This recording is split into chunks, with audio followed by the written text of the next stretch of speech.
ஆகவே நம்மை வேண்டுமென்றே ஏதோ நமக்கு சொந்த புத்தி இல்லை, சொந்த கால் இல்லை என்பதைப் போல சில அற்பர்கள் அவதூறுகளை பரப்பி கொண்டிருக்கிறார்கள். இதற்கு நாம் ஒருபோதும் இடம் கொடுக்கக்கூடாது. நம்மை வைத்துக்கொண்டு நம்மோடு நின்று கொண்டு இந்த கூட்டணிக்கு எதிராக, திமுக அரசுக்கு எதிராக தேவையற்ற முழக்கங்களை எழுப்புகிற கும்பல் ஏராளம் இருக்கிறார்கள். ஆகவே இதுதான் அப்போ இவ்வளவு பிரச்சனைகள் இருக்கு. அப்போ அதிகாரம் உங்ககிட்ட இருக்கு. இந்த அதிகாரம் ரிசர்வேஷன் கோட்டானால உங்களுக்கு வந்திருக்கு. அந்த ரிசர்வேஷன் கோட்டாவை பயன்படுத்தி கொண்டு நீங்கள் உங்கள் சுகமாக வாழ்க்கையை வாழ்ந்து கொண்டிருக்கிறீர்கள். ஆனால் நம்ம மக்கள் பாதிக்கப்படுகிறப்போ, நம்முடைய தலைவர் வெட்டி கொள்ளப்போ உங்களால் வந்து பார்க்க கூட முடியல, அதுக்காக பேச முடியல, ஒரு சின்ன அறிக்கை கூட கொடுக்க முடியலன்னா நீங்கள் அடிமைகளா? அடிமைகள் இல்லையா? விடுதலை சிறுத்தைகளுக்கு எதிரான அவதூறுகளை பரப்புகிற நிலையில் நாம் அப்படிப்பட்ட சக்திகள் பங்கேற்கக்கூடிய நிகழ்ச்சிகள் எதிலும் நாம் பங்கேற்கக்கூடாது. ஆம்ஸ்ட்ராங் அவர்களுக்கு வீரவணக்கம் செலுத்துவது அல்லது அந்த படுகொலையை கண்டிப்பது விடுதலை சிறுத்தைகளின் தனி நடவடிக்கையாக இருக்க வேண்டும். யாரோடும் இணைந்து செய்ய வேண்டிய அவசியமில்லை. யாரும் வந்து நம்மை அழைக்கலாம், இணைந்து செய்யலாம் என்று சொல்லி அந்த கூட்டத்திலே, அந்த குழுவிலே வந்து அவர்கள் குழப்பத்தை ஏற்படுத்த வாய்ப்பு இருக்கிறது.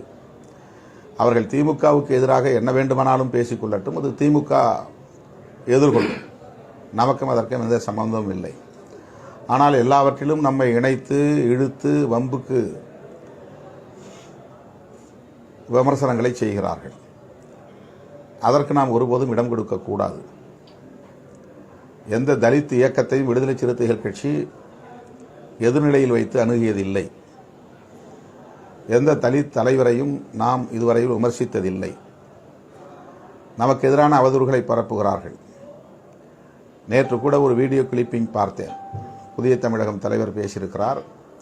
ஆதாரம் இல்லாத அப்பட்டமான அவதூறு அது. அவருடைய வயதுக்கும் அவருடைய அனுபவத்திற்கும் அது அழகே அல்ல. மாஞ்சோலை தொழிலாளர் பிரச்சனையில் நான் 98 தலையிட்டேன் என்கிறார். 1998 அந்த பிரச்சனை எனக்கு தெரியாது. பேரணி நடந்து அதிலே 17 பேர் படுகொலை செய்யப்பட்ட பிறகு அதை கண்டிக்கிற வகையிலே பனகல் பூங்கா எதிரில் மூப்பனாரும் பங்கேற்கக்கூடிய உண்ணாநிலை அறப்போராட்டத்தில் நான் பங்கேற்றேன். அதற்கு கூட என்னை அழைத்தது மூப்பனார் தான் அழைத்தார்.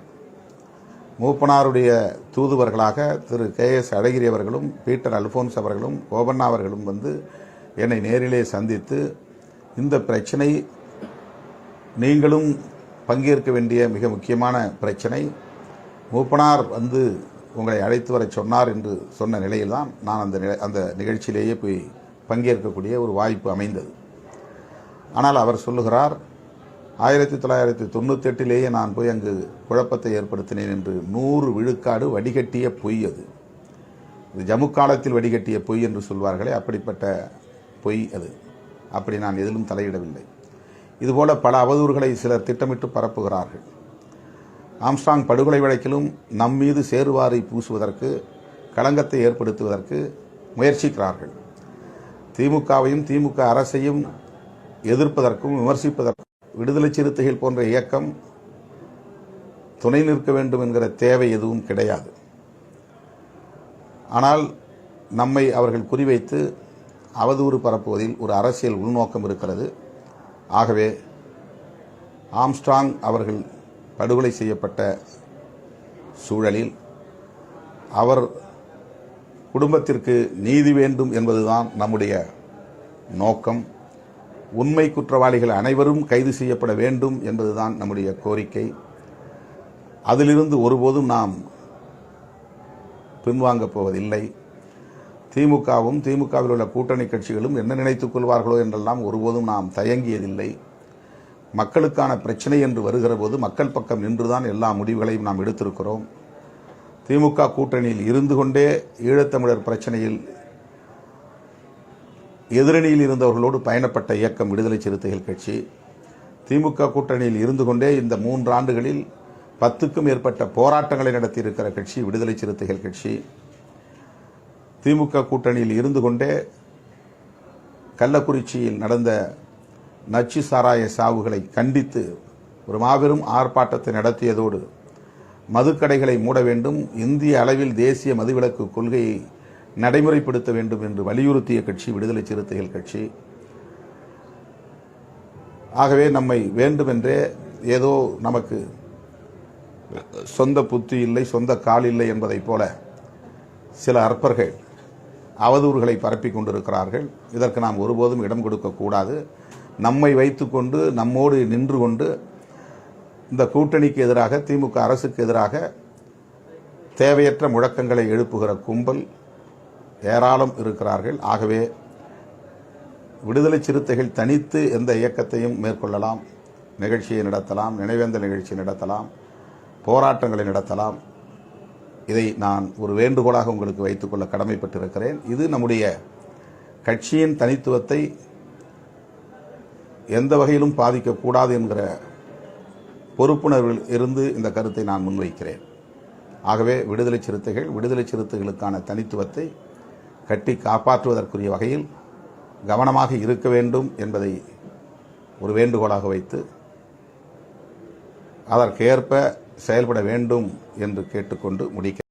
நான் உண்மையை பேசுறேன், என்னுடைய மக்களுடைய பிரச்சனை பத்தி பேசுறேன், எனக்கான வேண்டுதலை பத்தி பேசுறேன், எங்களுக்கான விடுதலை பற்றி நாங்க பேசுறோம். அதனால எங்களுடைய விடுதலை என்ன, எங்களுக்கு என்ன தேவை இருக்கிறது, இந்த சமூகத்தில் எங்களுக்கான பாதிப்பு என்ன இருக்கு, நீதி கட்சி காலத்தில் இருந்து இப்ப வரைக்கும் எங்களுக்கு இழைக்கப்பட்ட அநீதிகள் என்ன, எங்களுடைய பங்கு, அதாவது பிரதிநிதித்துவத்தை நீங்க இன்னைக்கு வரைக்கும் தராம இருக்கிறத பத்தி நான் கேள்வி கேட்கிறேன். என்னுடைய பிரதிநிதித்துவத்தை தரலன்னு சொல்லிட்டு கேள்வி கேட்டோன்னு நீ என்ன சொல்றேன்னா, உனக்கு பின்னாடி ஒருத்தர் இருக்கிறான், நீ ஒரு பி டீம், நீ ஒரு ஆளு, அவன் சொல்லிதான் நீ எழுதுற. ஏய், நாங்க அம்பேத்கருடைய பிள்ளைகள். நான் தான் திருப்பி திருப்பி சொல்றேன்,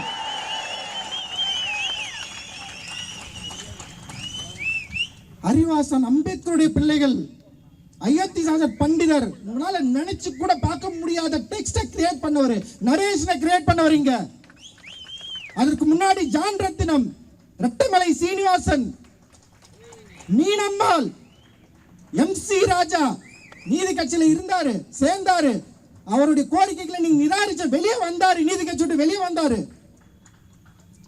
எங்களுக்கான விடுதலை வேட்கை என்பது காலங்காலமா இருக்கு, இப்ப இல்ல.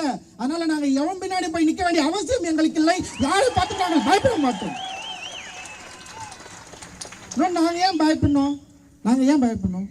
நீ எனக்கு சோறு போடுறியா? நான் ஏன் உனக்கு பயப்படணும்? நீ எனக்கு என்ன செஞ்ச? நீ எனக்கு வேலை கொடுத்தியா? நான் ஏன் பயப்படணும்? என் ஓட்டு என் கையில் இருக்கு, என் பவர் அது. ஒன் ஓட்டு one value, doctor Baba Saheb Ambedkar சொல்லியிருக்காரு. என் வேல்யூ வச்சு நான் டிமாண்ட் பண்ணேன்னு வச்சுக்க, என் மக்கள் எல்லாரும் ஒன்று திரண்டு இந்த கருத்தின் அடிப்படையில் எல்லாரும் ஒன்று திரண்ட ஒரு நாள் வரும். அந்த நாள் வரப்போ நீ என்கிட்ட வரணும், நீ எங்க கிட்ட வந்து நிக்கணும்.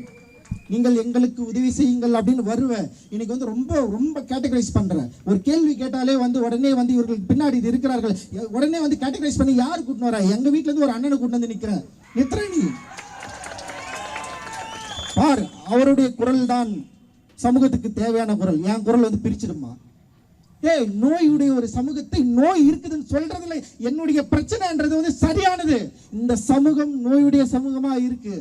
அந்த சமூகத்தை, நோயுடைய சமூகத்தை சரி செய்யணும்னா முதல்ல சரியான மருத்துவர்கள் தேவை. அந்த நோயை கண்டறிய வேண்டிய தேவை நமக்கு இருக்கு. சோ நோய் இருக்குன்னு நம்ம சொன்னோம்னு வச்சுக்க, உடனே வந்து இவன் தான் நோயை பரப்புறான், சமூகத்தில் பிரிவினையை உண்டாக்குறான். சமூகம் சரியாவதற்காக வேலை செஞ்சிருக்கின்றோம் பல நூற்றாண்டுகளாக. இப்ப கிடையாது. ஐயன் திருவள்ளுவன் காலத்துல இருந்து பிறப்புக்கும் எல்லா உயிருக்கும் சும்மா கிடையாது. ஆண்டாண்டு காலமாக ஃபைட் பண்ணிட்டே இருக்கிறோம். ஆனா நீ என்ன பண்ற? அண்ணன் ஆம்ஸ்ட்ராங் செத்தவனே அவர் ரவுடின்னு சொல்லி எழுதுற. யார் எழுதுனது? யாரு? ஆம்ஸ்ட்ராங் அண்ணன் ரவுடின்னு சொல்லி வலைதளங்கள்ல எழுதின அயோக்கியர்கள் யாரு? முற்போக்குவாதிகள், அசல் முற்போக்குவாதிகள். ஃபர்ஸ்ட் என்ன பண்ணா? பிஜேபி எழுதுனா அவரு வந்து தப்பானவர் அப்படின்னு சொல்லுவோம். உடனே இன்னொரு டீம் இறங்கிச்சு, டிஎம்கே ஐடி விங்க ஃபுல்லா இறங்கி அண்ணனை வந்து தப்பு தப்பா எழுதுது. ஸோ உங்களுக்கெல்லாம் வந்து கொஞ்சம் கூட யோசனையே கிடையாதா? அதிகாரத்துக்கு எதிராக திரள்பவர்களே நீங்க ரவுடிங்கன்னு சொல்லுவீங்களா? அப்ப நாங்கெல்லாம் ரவுடிங்க தான், வேற வழியே கிடையாது.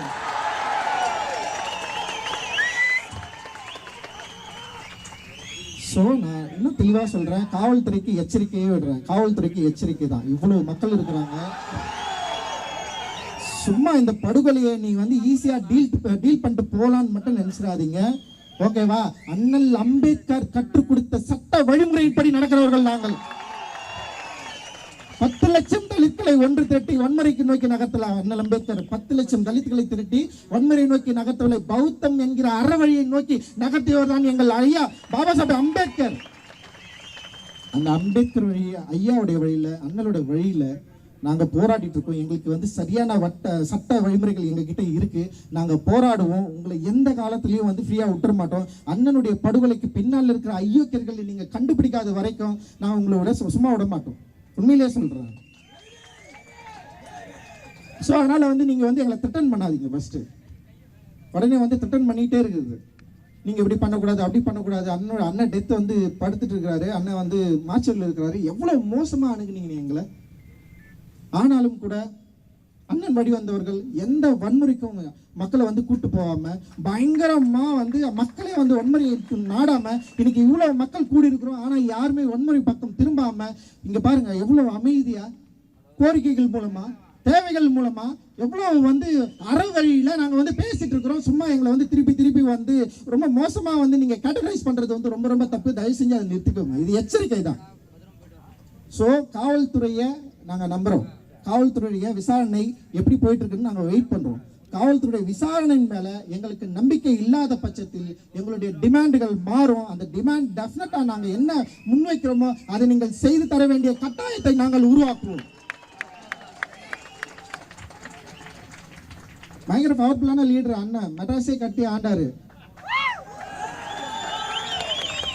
உண்மையிலே பல மறைமுக சூழ்ச்சிகள் இருக்கு. அண்ணல் ஆம்ஸ்ட்ராங் அண்ணனுடைய பவரை புரிஞ்சு, அதாவது அந்த பவரை வந்து அவங்க வந்து காலி பண்றதுக்கு பெரிய சூழ்ச்சி தான் நிகழ்ந்திருக்கு. இதுல ஆம்ஸ்ட்ராங் அண்ணனை மீறி மெட்ராஸ்ல ஒரு விஷயம் நடந்துராது. இப்போ வந்து சொன்னாங்கல்ல பயங்கரமான அண்ணெல்லாம் சும்மா வெள்ளைங்க அப்படி இருக்கிறாங்க. செம பவர்ஃபுல்லான பர்சன். யாரையும் வன்முறை நோக்கி எல்லாம் நகரத்துல நான்லாம் வந்து அவர்கிட்ட போய் தொடர்ந்து வந்து நான் ரொம்ப கோவத்துல கூட போவேன். போறப்ப நான் வந்து சார் உங்க வேலை என்ன, போய் டைரக்ட் பண்ணுங்க, வேற எதுவும் பண்ணாதீங்க, இதுதான் சொல்லி அனுப்பிச்சிட்டே இருப்பாரு வன்முறை நோக்கி நகரத்துல.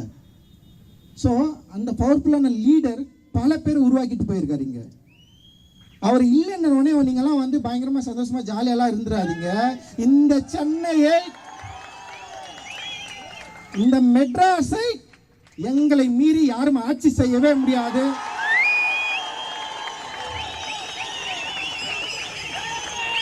கிட்டத்தட்ட 40% மேல தலித்துகள் வசிக்கிற பகுதி இது. நாங்கள் அரசியலற்று இருக்கலாம். அரசியல் உடையவர்களாக மாறும் பொழுது, விழிப்புணர்வு அடையும் போது நாங்கள் சொல்வதை நீங்கள் கேட்டே ஆக வேண்டிய நிலைமை உங்களுக்கு வரும். இது ஒரு எச்சரிக்கை.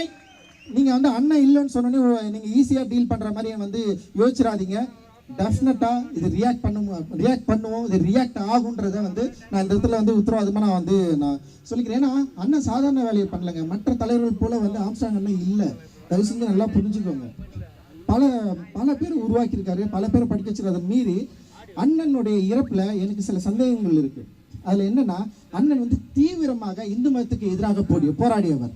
நல்லா வந்து புரிஞ்சுக்கணும். பௌத்த மத மாற்றத்தை தன்னுடைய வாழ்க்கை நெறியாக உயர்த்தியவர். பௌத்த கோயிலை முதல்ல கட்டி எல்லாரையும் பௌத்தர்களா மாற்றியவர். அப்போ நமக்கு ஒரு இயல்பாகவே ஒரு சந்தேகம் வருது, இதுல வேற ஏதாவது சூழ்ச்சிகள் இருக்கா? பல சூழ்ச்சிகள் இருக்கிறதா நம்ம வந்து பார்த்துட்டு இருக்கோம். ஆனா மறைமுகமா இந்த அரசியலை இவர் தேர்ந்தெடுத்து செய்யறது மூலமா, ஏன்னா அவர் சமீப காலங்களில் தன்னுடைய குழந்தை பிறந்ததுக்கு அப்புறம் தீவிர பௌத்தரா மாறினதுக்கு அப்புறம் வந்து நிறைய பேர் கூட சுத்துறதே அவர் அவாய்ட் பண்ணிருக்காரு. முழுக்க வந்து தன்னை பௌத்தரா வந்து அப்ளை பண்ணதுக்கு அப்புறம் வந்து அவர் வந்து நிறைய ஆட்களை கூட வைத்துக் கொள்வது கூட வந்து நிறைய யோசிச்சிருக்காரு. ஸோ அந்த பௌத்த அறநெறி அவரை வந்து தனியா மாத்திருக்கு. அந்த பௌத்த அறநெறி அவருக்கு பெரிய பவரை கொடுத்துருக்கு. அவர் அதை நம்பியிருக்காரு. ஆனா அந்த நம்பிக்கை அவருடைய படுகொலை வரைக்கும் கொண்டு போய் நிறுத்திருக்கு. ஆனா இந்த சூழ்ச்சியை நம்ம சரியா புரிஞ்சுக்க வேண்டிய தேவை இருக்கு. இந்த கோணத்திலையும் வழக்கை காவல்துறை விசாரிக்க வேண்டும் என்பது எங்களுடைய கோரிக்கை. நீங்கள் இந்த கோணத்திலும் ஆம்ஸ்ட்ராங்குடைய படுகொலையை நீங்கள் விசாரிக்க வேண்டிய தேவை இருக்கு.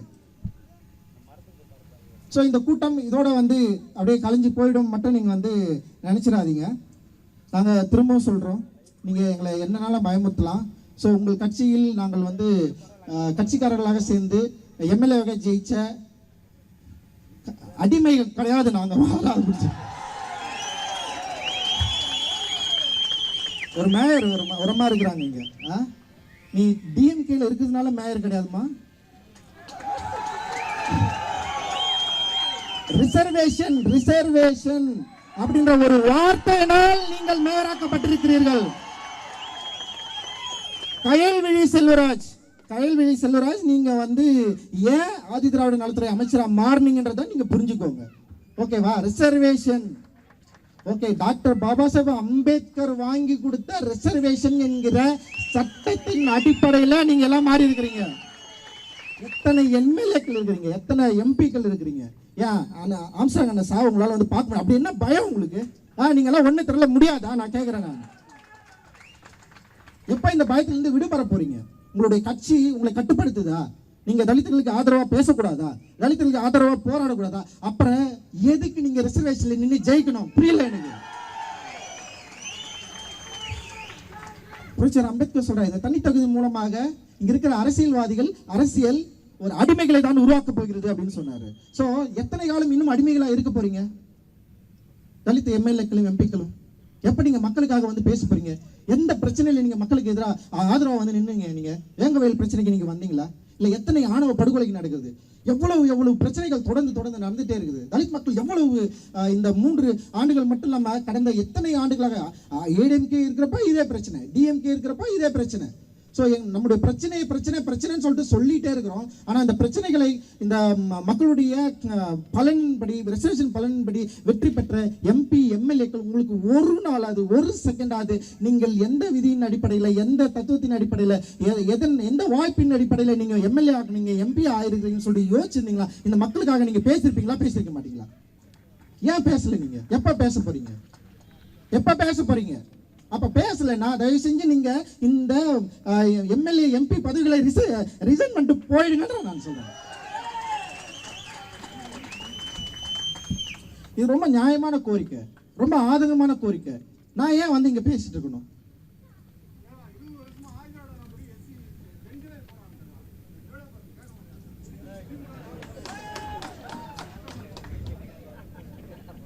சோ இதுதான்.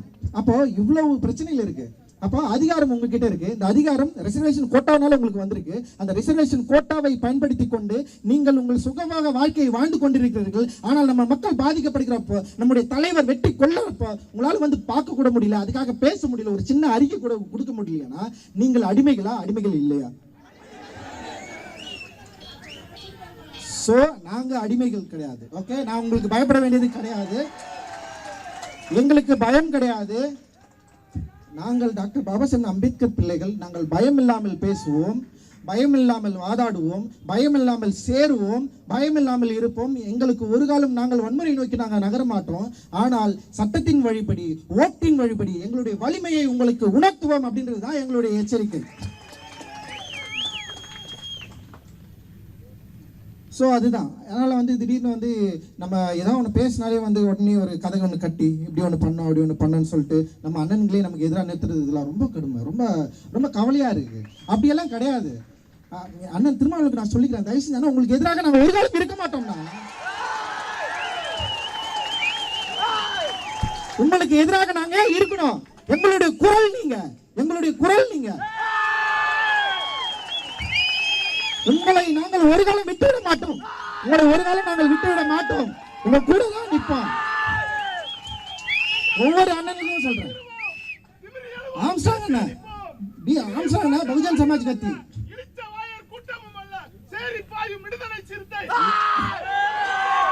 அதுதான் பகுஜன் சமாஜ் கட்சியை சேர்ந்த ஆம்ஸ்ட்ராங் அண்ணன். நான் ஒரு நீளம் பண்பாட்டு மையம்னு சொன்ன ஆரம்பிக்கிறேன் வச்சுக்க. அண்ணன் என்னைக்காவது கூப்பிட்டு என்ன கேட்டிருக்கேன், நீ ஏன்ப்பா புதுசாக ஒரு அமைப்பு ஆரம்பிக்கிறேன்னு? கேட்கவே இல்லை. நிறைய பேர் போயிட்டு அண்ணங்கிட்ட போயிட்டு என்ன கம்ப்ளைண்ட் பண்ணியிருக்காங்க. அவர் என்ன சொன்னா தெரியுமா? எதுவுமே சொல்ல, தம்பி இருக்கட்டும், தம்பி பண்ணிட்டோம். அப்படிதான் எல்லா இயக்கங்களும். நமக்கு நிறைய தலைமைகள் தேவைப்படுது, நிறைய இடங்கள்ல வேலை செய்ய வேண்டியது இருக்குது, அவ்வளவு வேலை நம்ம செய்ய வேண்டியது இருக்குது. சும்மா ஒரு குரலா வந்து ஒரு இடத்துல அப்படி நின்று நம்மளால முடியாது. பல வாய்ஸஸ், நம்ம பல டிஃப்ரெண்ட் வாய்ஸஸ். இந்த வாய்ஸ் எல்லாமே எங்க போய் நிற்குதுன்னா அதிகாரத்துக்கு எதிராக போய் நிற்குது. அதிகாரத்துக்கு எதிராக போறப்ப நம்ம எல்லாரும் ஒன்று சேர வேண்டிய தேவை இருக்கு. அதனால ஒரு காலத்திலும் வந்து அண்ணன் கவலைப்படுற மாதிரி வந்து நாங்கள் அப்படி விட்டுற மாட்டோம். உண்மையிலேயே சொல்றேன், நம்ம எல்லாரும் ஒன்று சேர்ந்து நிற்போம். நமக்குள்ள கட்சிகள் வேறுபட்டு இருக்கலாம், நமக்குள்ள வந்து கொள்கை வேறுபட்டு இருக்கலாம், ஆனால் நம்முடைய மக்கள் பிரச்சனையா இருக்கிறப்ப, பாதிக்கப்பட்டப்ப நம்ம எல்லாரும் ஒன்று சேர வேண்டிய தேவை இருக்கு. ஸோ இங்க இருக்கிற அரசியல் நம்மளை வந்து பிரித்தாளும் சூழ்ச்சியில் நிகழ்ந்துட்டு இருக்கு. ஆல்ரெடி வந்து இங்க பட்டியலின சமூகத்தில் இருக்கிற 3 டாமினேட் காஸ்ட்டை வந்து தனித்தனியா பிரிச்சுட்டாங்க. யாரு பிரிச்சது? ஏன் முன்னாடி வந்து 80களில் 90களில் வந்து ஒன்னா ஆரம்பிச்ச கட்சிகள்ல எல்லாருமே இருந்தாங்க, இன்னைக்கு ஏன் இல்ல? ஏன் வந்து இந்த அமைப்புகள்ல வந்து ஒற்றுமை இல்ல? யாரு பிரிச்சது? யாரு? எல்லாமே வந்து துண்டு துண்டா மாத்திட்டாங்க, பிரிச்சுட்டாங்க. நீ அவனுக்கு எதிரானில, நீ அவனுக்கு எதிரானில, உன்னுடைய உரிமைகளை அவன் பறிச்சுக்கிறான், உன்னுடைய உரிமைகளை அவன் பறிச்சுக்கிறான். 25-30% இருக்கிற மக்களை துண்டு துண்டா பிரிச்சு, தனித்தனியா பிரிச்சு, தனித்தனி கொள்கைகளை அவங்க கிட்ட கொடுத்து நம்முடைய ஒற்றுமையை சதைச்சிட்டான்.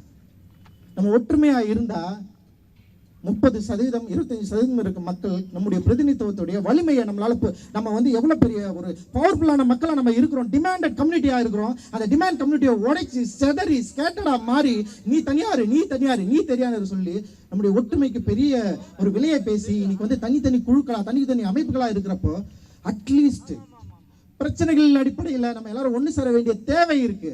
அந்த தேவையை இங்க இருப்பவர்கள் உடைப்பதற்கு பல காரணங்கள் இருக்கு. சும்மா எப்ப பார்த்தாலும் வந்து பிஜேபிக்கு எதிரானவர்கள் நாங்கள். நான் தான் சொல்றேன், பிஜேபியின் அடிப்படையான ஆர்எஸ்எஸ்க்கு எதிராக உதித்தவர் பாபா சாஹேப் அம்பேத்கர். ஆர்எஸ்எஸ்க்கு எதிராக நாக்பூரிலேயே மிகப்பெரிய களங்கண்டவர் பாபா சாஹேப் அம்பேத்கர். முதல்ல நல்லா புரிஞ்சுக்கோங்க. பிஜேபி ஒரு காலம் எங்கள் பகுதியில் வராது, வரவும் விட மாட்டோம். நாங்க திருப்பி அதுதான் சொல்றோம், பிஜேபிக்கு நேர் எதிரானவர்கள், பிஜேபிக்கு நேர் எதிரானவர்கள். சும்மா எங்களை வந்து இதுக்கு பின்னாடி அவன் இருக்கிறான், இவன் இருக்கிறான், இங்க வந்து ஒற்றுமையை குலைக்க பாக்குறான் அப்படிலாம் கிடையாது. எங்களுடைய டிமாண்ட் இது, எங்களுடைய பிரதிநிதித்துவம் இல்ல. இங்க ஒரு ஒரு அண்ணன் கொலை செஞ்சு இருக்கிறார் மாட்சியர்ல, அவர் படுக்க வைக்கிறார், அவர் நல்லடக்கம் செய்யறதுக்கு ஒரு இடத்த உங்களால உருவாக்கி தர முடிஞ்சுதா? என்ன நீங்க சமூக நீதி மாடல்? எனக்கு தெரியல. உங்களுக்கு தெரியாதா? ஆம்ஸ்ட்ராங் அண்ணன் என்ன வேலை செஞ்சாரு, யார் அவருன்னு சொல்லிட்டு இவ்வளவு மக்கள் வந்து திரண்டு இருக்கிறாங்க, இவ்வளவு மக்கள் அமைதியாக போராடுற ஒரு போலீஸ்கார் சொல்றாரு எங்களுக்கு தெரியாது ஆம்ஸ்ட்ராங் அண்ணன் டெத்ல இவ்வளவு மக்கள் வருவாங்கன்னு. தெரியாம நீ ஏன் இருக்கிற? எனக்கு தெரியல. எனக்கு அப்ப எங்களை பற்றி உங்களுக்கு கவலை இல்லை, எங்களை பற்றி நீங்க தெரிந்து கொள்ள மாட்டீர்கள், நாங்க யாருன்னே உங்களுக்கு தெரியாது. அப்புறம் நாங்க ஏதாவது ஒரு டிமாண்ட் வச்சா உங்களுக்கு நாங்க இதுதான் தருவோம், அதுதான் தருவோம்னு சொல்லிட்டு பல ஆணவ கொலைகள் நடந்துட்டு இருக்குது. ஆணவ கொலைக்கு தனி சட்டமே தேவையில்லைன்னு சொல்றீங்க. எந்த இடத்துல இது வந்து உருவாகுதுன்னே எனக்கு தெரியல. அவ்வளவு பிரச்சனைகள் இருக்கு. உடனே பேசணுன்னே நீங்க டிஎம்கேக்கு எதிராக மட்டும் தான் பேசுற. நாங்கள் இங்க இருக்கிற அரசியல் கட்சிக்கு எல்லாத்துக்கும் எதிராக பேசுறாங்க. எல்லா கட்சிகளும் எங்களை ஏமாற்றி இருக்கிறார்கள், அதுதான் உண்மை. காங்கிரஸில் இருந்து அந்த மாற்றுக்கு வந்து புதிய நீதி கட்சிக்கு வந்தோம், நீதி கட்சியில இருந்து அப்படியே வந்து என்ன பண்றோம், திராவிட முன்னேற்ற கழகம் வரப்ப அங்க வரோம், அங்கிருந்து ஏடிஎம்கேக்கு போறோம், ஏடிஎம்கேல இருந்து திரும்ப டிஎம்கேக்கு வரோம். மாறி மாறி மாறி எங்களுடைய ஓட்டு யாருக்கு கிட்ட இருக்கு, எங்களுடைய ஓட்டு வங்கி யார்கிட்ட இருக்கு, யாருக்கு நாங்க போட்டு இருக்கிறோம்? ஏடிஎம்கே டிஎம்கே 2 கட்சி தானே மாறி மாறி மாறி போட்டுட்டு இருக்கிறோம். நீங்க எங்களுக்கு என்ன செஞ்சீங்க? என்ன செஞ்சிட்டு இருக்கிறீங்க? அப்போ ஒரு தலைவர் இறந்த உடனே அந்த தலைவரை ஊருக்கு வெளியே புதைக்கிறதா உங்களுடைய திட்டமா? இப்ப நாங்க டிமாண்ட் ஒண்ணு வைக்கிறோம், அந்த தலைவருக்கு மணிமண்டபம் சென்னையில கட்டணும். உங்களால முடியுமா? நீங்க சொல்லுங்க. நீங்க ஓகே, தலித் மக்களுடைய இவ்வளவு மக்கள் திரண்டு வந்து ஒரு கோரிக்கை வைக்கிறாங்க, ஆம்ஸ்ட்ராங் அன்னைக்கு இங்கே சென்னையிலே ஒரு மணிமண்டபம் நாங்க கட்டணும்னு விரும்புறோம். கட்டுறமா? வேணுமா வேணாமா? வேணுமா வேணாமா? சரி, திமுக அரசிடம் முறையாக கோரிக்கை வைக்கிறோம். சமூக நீதியின் மேல் பற்றுள்ள திமுக அரசு அண்ணன் ஆம்ஸ்ட்ராங் அவர்களுடைய மறைவை ஒட்டி அதற்கு பிறகு நடந்த சில விஷயங்களை நாங்கள் மறப்பதற்கும் தயாராக இருக்கிறோம். நீங்கள் முடிந்தால் இதை நீங்கள் வந்து எங்களுக்கு வந்து ஒரு சப்போர்ட்டிவா மாற்றுறதா இருந்தால் அண்ணனுக்கு மணிமண்டபம் சென்னையில் நீங்கள் கட்ட தயாராக இருக்க வேண்டும், எங்களுடைய வேண்டுகோள் இது.